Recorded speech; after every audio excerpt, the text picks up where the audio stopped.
Well, geez, I appreciate the fact that all you people think I know what I'm doing. Yeah. No pressure, right? All right, is everyone ready? That's not. Is everyone ready? All right, welcome to the CrossFit Amoskeag Nutrition Smackdown Kickoff Seminar. We're going to give you everything that you need to know on the absolute basics of nutrition so that you can do the best that you can over the next 10 weeks, combining your WODs with eating right. Okay, the reality is 80% of what you're doing happens in the kitchen. Okay, we can work out as much as we want. If we're not pairing together proper nutrition with the exercise, we're not going to get the results that we want. Okay? Each and every one of you, my goal for you by the time this thing is over, of course, there's going to be a winner, there's going to be a second place, that's great, but the reality is our goal here is to get you guys to figure out what works for you. Because you can buy into the best possible plan that exists on earth, but it sucks if you don't do it. So a little bit less stringent plan might fit your lifestyle a little bit better, and therefore you're going to be more successful. So you're going to tweak this to fit exactly what works for you, and that's what we're going to work on for the next 10 weeks. You, your partner, the coaches, and myself. Basics of nutrition. This is it. Eat meat, vegetables, nuts and seeds, some fruit, little starch, and no sugar. Okay? That's the mantra. Live by it forever, and you're going to be healthy. Okay? There's a lot of things missing out of there that I'm sure a lot of you want to eat. All right? Let's clear up one very specific thing based on this mantra right off the bat. Okay? The question always is asked. CrossFit seems to be very paleo-based. This is not a paleo challenge. All right? I don't have good enough science that says one is better than the other. All right? All I know is your job is to figure out what works best for you. So dairy, rice, peanuts, beans, it's allowed. Okay? You've got to decide if you want to take them out of your diet and see how that affects you, how you feel, how your workouts go, how your body fat is changing. Great. If you've been eating them for a while and they work for you, that's great too. The problem with a strict paleo diet is that a lot of people just have trouble fueling. So whenever I've been involved in one of those, on the first week, we just have people splayed out on the floor. Everyone's a mess. They feel weak. All right? We want you to be fueling your workouts properly. All right? With that said, the other downfall of paleo challenge are paleo sweets. They are not allowed because paleo crap is still crap, okay? And our job today, for the next 10 weeks and going forward, is to eliminate crap. Don't eat it, all right? Sugar is sugar. Yes, you know, natural sugars are better. They're going to be less cancer-causing and all of those great things, but they are not going to help with the goals that you have set for yourself, whatever they may be. All right, so here's what we're going to do. We're going to eliminate all processed food. Essentially, eat it the way it came from earth. If it grew out of the ground, if it came from an animal, and if you go to the store and buy it, and it looks the way that it did when it came out of the ground, or it came out of the animal, you should be good to go. Okay? Odds are, if it's in a package, it's probably not good. Okay? With that said, fortunately, we live in a modern society, and sometimes we can get good packaged food. But the rules are, you've got to read it. Read your ingredients. The front of the package means nothing. That's the marketing. That's the stuff that they tell you to make you buy the product. Twizzlers is marketed as a no-fat product. They're not healthy. Okay? I don't know what they're trying to put over on us. Flip them over, and you'll figure that out real quick. Okay? So, simply, if you can't pronounce an ingredient, or if you say it out loud, because Nina Chang told me that she's really good at pronunciation. Okay? So we put a caveat in that if when you say it out loud, it doesn't sound like food, and it sounds more like a chemical, something that Bob would use to bond shoes in the factory, don't eat it. All right? And if you have a question, put it in an email, and I'll answer it. And 9 out of 10 times, it's going to be, don't eat it. Okay? Simple basics, 5 to 6 meals a day. Breakfast, every day. Lunch, dinner, 2 to 3 snacks, one of which is going to be a pre/post workout meal. okay? And you're going to build your day around your why. So each and every one of you's day is going to look different. Because if you work out at 6 o'clock in the morning, the way that you have to set up your entire day is completely different than those of us who work out at noon and those of us who work out at 5 or 6 or 7 o'clock at night. All right? The bulk of your calories are going to fall around that workout because that's when you're doing the most work and your body needs the most fuel. So I figure out exactly when I'm working out and I just back up from there.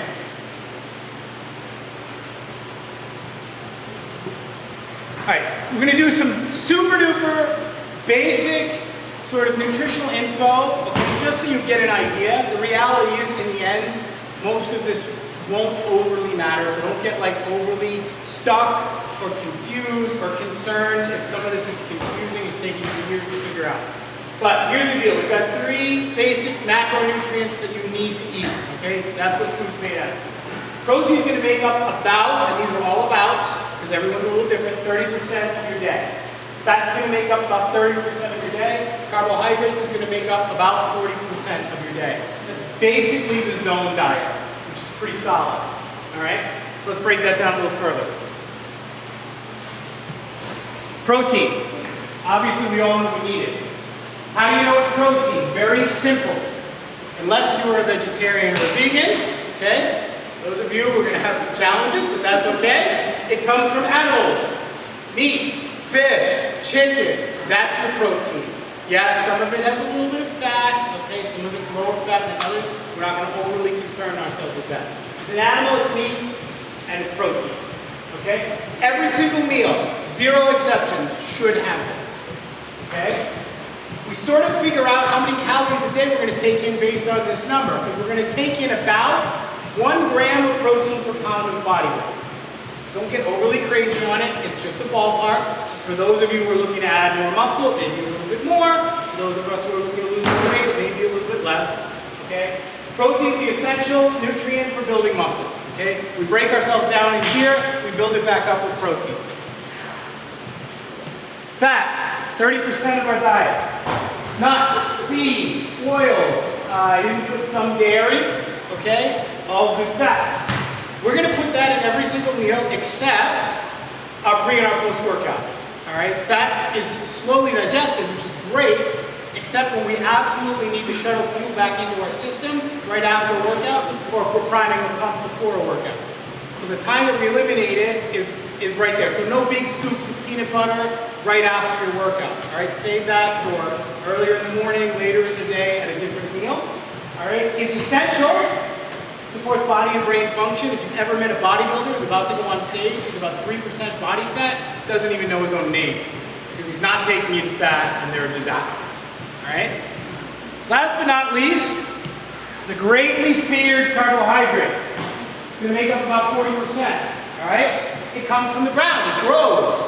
Vegetables and fruits. Grains. That's your carbs.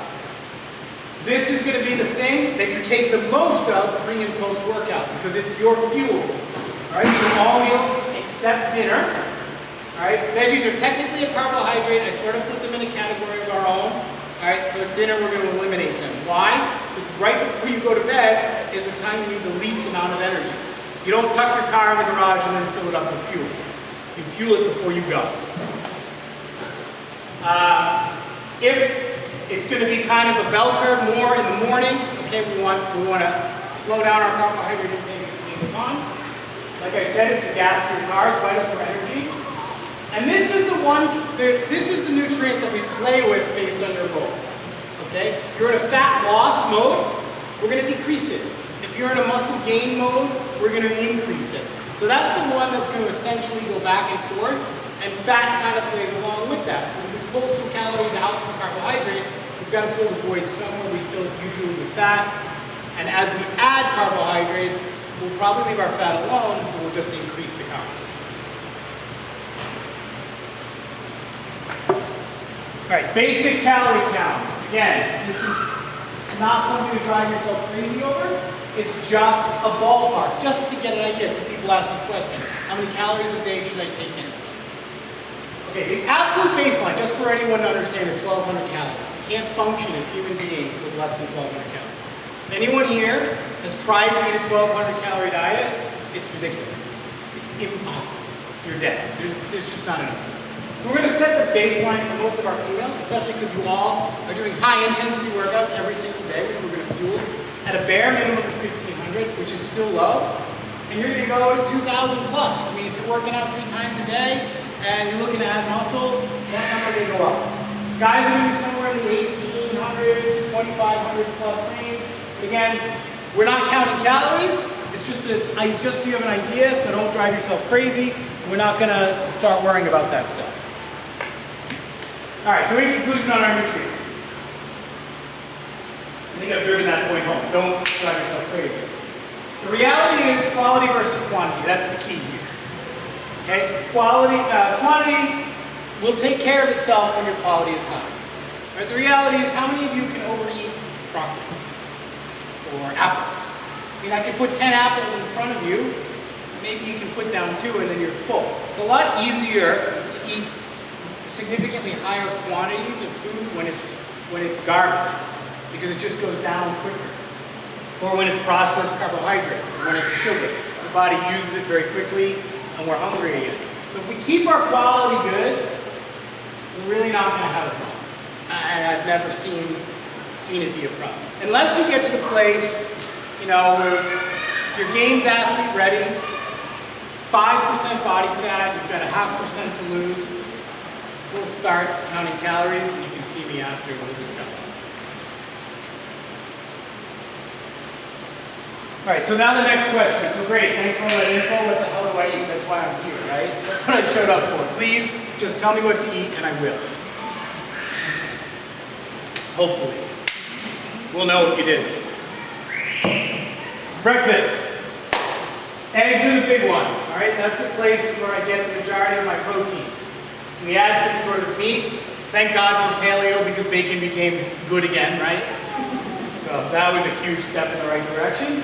Sausage, you know, or bacon, some sort of meat, cook it in some olive oil or coconut oil, okay? Coconut oil is, if you haven't cooked with coconut oil, try it. It doesn't burn off. Much easier. You don't smoke your house out. I learned that the hard way. And some sort of butter. I'm a big fan of Kerrygold butter. It's grass-fed. Tastes really good. That kind of stuff. Again, remember, cheese on your eggs tastes really good. It's up to you to make that call. If you want it or if you don't, how does it affect you? Or you're lactose intolerant? Vegetables. Go crazy. Spinach, broccoli, peppers, onions, peas. I don't care. Put it in. Eat it. This is what fills you up. It's the volume of your meal. The more of that you put in, the more full you're going to be, the less hungry you're going to be. I would put a little caveat on it and say that we want to try to take in more green vegetables, your spinaches, your broccolis. Kale is a very popular vegetable recently because they are very dense in nutrients. Things like cucumbers and lettuce, it's just a lot of water. So it'll fill you up with some volume, but you're not going to get those micronutrients that you want. So definitely add those in. All right? And at breakfast, we're going to have a carbohydrate. This is where you're going to get to choose. Some of us are going to go with fruit. Okay? Yes, fruit is sugar. No, it's not bad. All right? I've never sat down with anyone who said, I've got 50 pounds to lose, and started to discuss their fruit intake. I discussed their Oreos, their ice cream, their hamburgers. We didn't worry about, the crappy ones. We didn't worry about their fruit. Again, if you're at that 4.5% body fat, fine, we'll talk about fruit.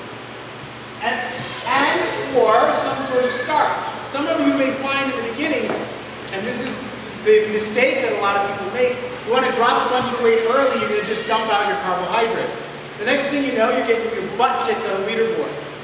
Why? Because you didn't fuel right. So don't be afraid of carbohydrates. Just understand where they fit, okay? Oatmeal is allowable. I make my omelets a lot of times with sweet potatoes. That's kind of, I usually get a face on that one. Try it, it's pretty good. We're going to send out some recipes and things for you guys to try out, so you can try some different things. All right, so make that call. It also depends. If you're going to work out earlier in that day, you might add a starch. If you're working out way later in the day, then maybe you don't need as much carb at breakfast. Lunch. Protein is somewhere in the ballpark of 4 to 8 ounces. All right, you'll figure that out based on how full you are. You don't have to weigh it. You can if you want to in the beginning to figure that out. This is something that I see people do, they get really burnt out on. All right, veggies, again, crush them. I bring raw veggies. I then steam up some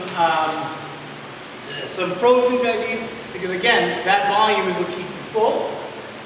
We're going to add some fat, like I said earlier, a little bit of avocado, guacamole, I like some hummus, nuts, or nut butter, as long as it's some sort of all natural stuff, good.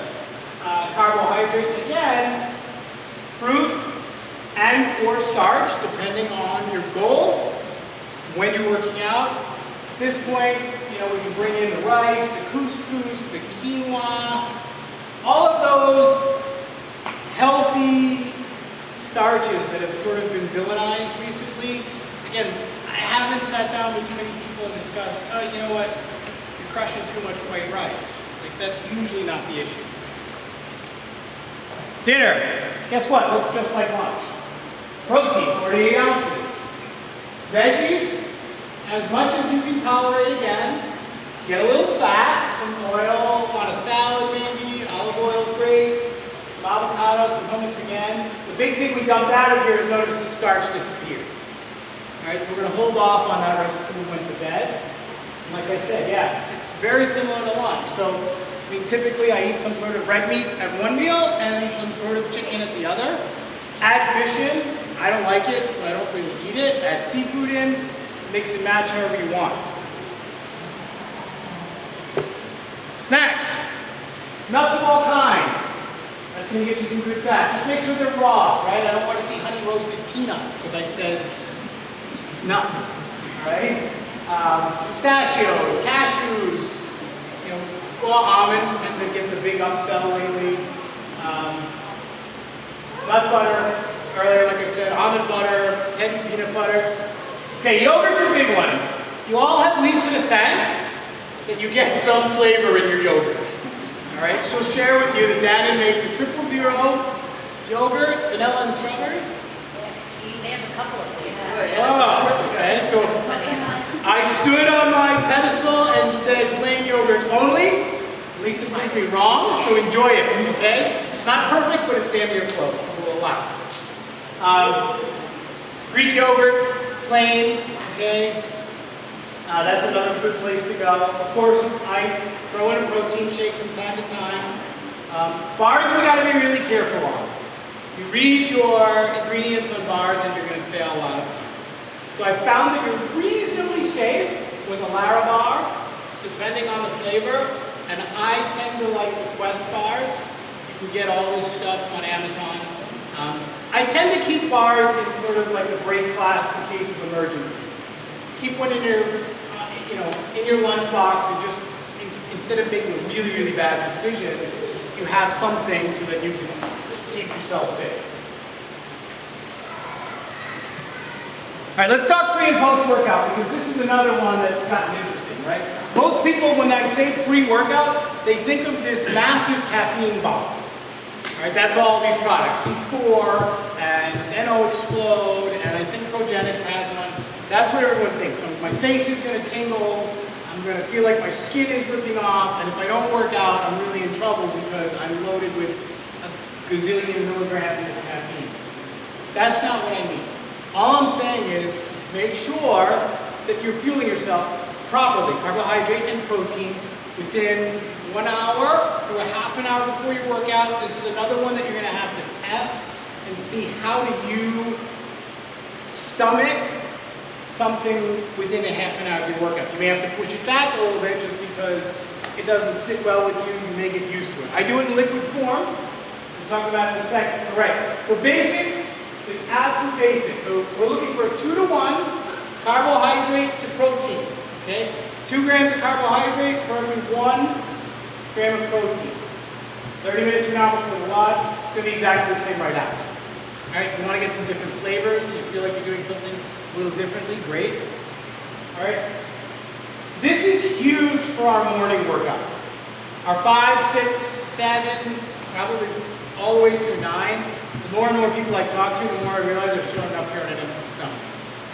You put something in like that before your workout, all of a sudden your numbers are going to skyrocket right to the roof because you're fueling yourself. You're showing up here and you're just bonking. So if you want to go super basic, get yourself a protein shake, okay? Put some fruit on it and have a piece of fruit. All right, banana, protein shake, good to go. If you want to take it up to the next level, get something that's a little bit easier to digest. There's two products that I use, also both available on Amazon. Carbolin is a fruit punch flavored carbohydrate powder. You can mix it with either vanilla or plain protein. I mean, it's essentially like a little bit less sweetened Kool-Aid. Or you can go the other route, and I put some dextrose powder, which is just a not as sweet sugar product. This is the one time a day we're going to promote taking in sugar. And I add that to my protein powder. So try it out, play around, see what works. Some of you may get to the point where you're like, yeah, I really can't tolerate this. I want you to try before we say you're exempt from it, but it will make a huge difference. So again, these are about. We're looking for about 50 grams of carbohydrate, which works out to about 2 pieces of fruit, to 25 grams of protein, which is typically a serving. If you're getting progenics, it's 2 scoops. If you're getting, on-whey protein, it's 1 scoop. That's your guys. Again, if you're a weight gainer, it may go up. If you're a weight loser, it'll still stay there. Lay's, we're going to cut it in half. 25 grams of carbohydrate and 13 grams of protein, which is 1 scoop of progenics. So Lay's or progenics last twice as long. You're welcome. All right, so some of you may never have played with trying protein powder, so here's a quick little word on that. All right, there is different qualities. Depending on your stomach, if you're more lactose intolerant, the higher quality stuff's going to sit better with you. If you've got an iron stomach, it really won't matter. So, just keep that in mind. Of course, here we have progenics. And I was told to tell everyone if anyone needs a protein powder, they're looking for a good protein powder, and you want to buy it before you leave here tonight so you're ready to go, we'll give you 10% off. That's my big sales pitch of the night.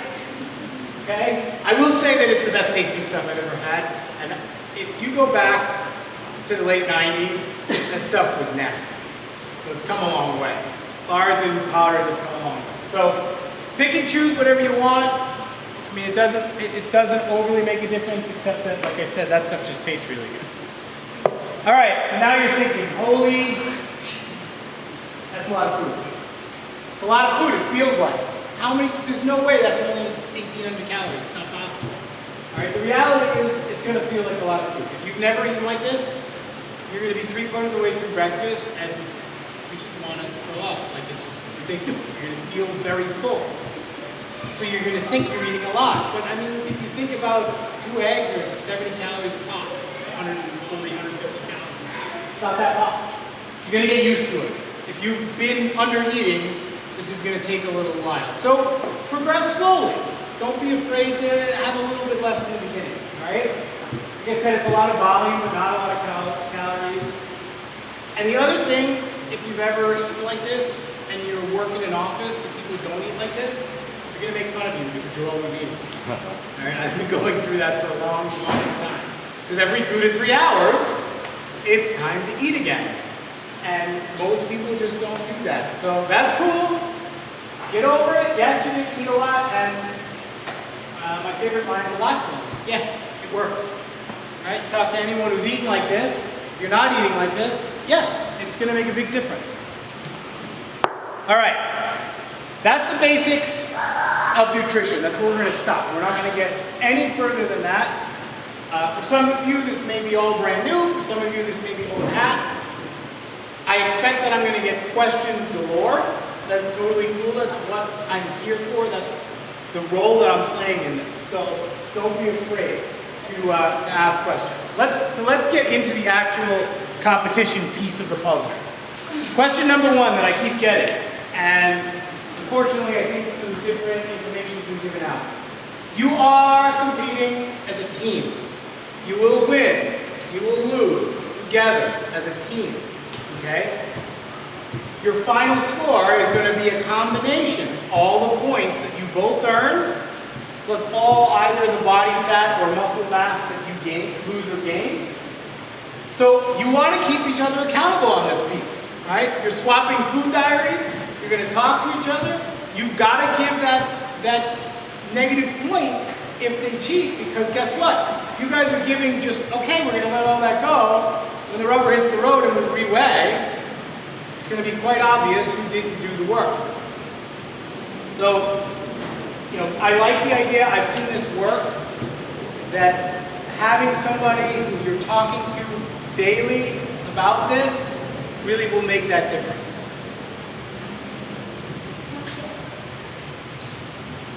All right, let's continue on with the rules. This was all posted online. You didn't read it. So every day you eat healthy, +1. You can accumulate up to 6 points per week because one day is all yours. Okay? All bets are off. John, whatever you want. All right?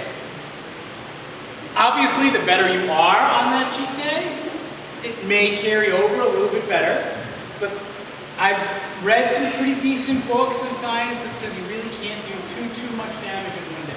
So think about it ahead of time, know when that last barbecue is, when that next company dinner is, or whatever, where you want to enjoy yourself. Because I don't want you for the next 10 weeks to feel like every single time you go to an occasion, you're that guy or girl who has to pass up the birthday cake or whatever.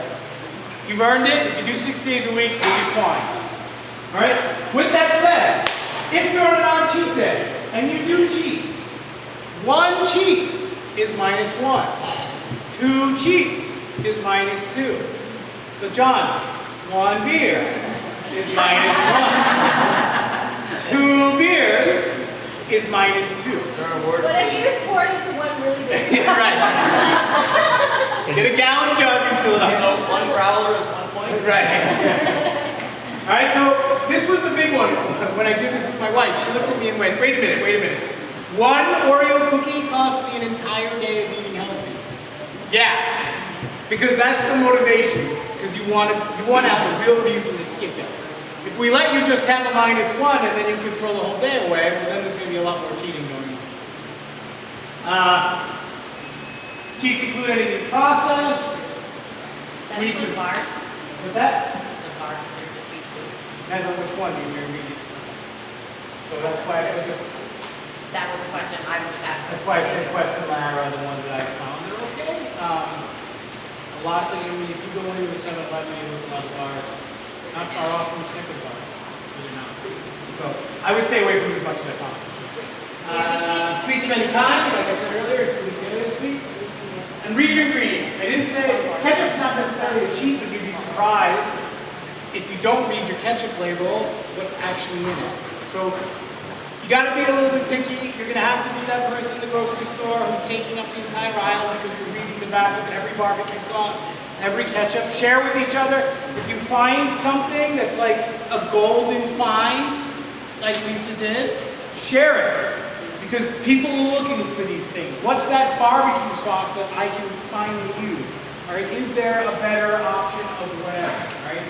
You're going to be surprised if you start reading. The things that you thought were okay are loaded. It's very difficult to find certain things without high fructose corn syrup. You'll be surprised. So get reading. Exercise. Each day you exercise is +1. Again, up to 6 points a week. We don't want to encourage 7 days a week. It's not sustainable. It's overtraining. You're going to fall on your face, and you're not going to be able to keep it up after this thing is over. Again, the whole point is to find something that you're going to keep up for the long term. The other question I keep getting, is CrossFit the only way to earn points? I'd like to say that there are other ways to exercise that work. Some CrossFitters don't agree. So any kind of, if you're like, hey, I can't make it, you go for a 30-minute run. We're going to cut off at 30 minutes. And I said intense because it's not like, okay, I went for dinner after. You want to talk about it? No. Bob has been lobbying, and maybe we can vote on adding bedroom activities to intense exercise. The problem is he didn't know it takes 30 minutes.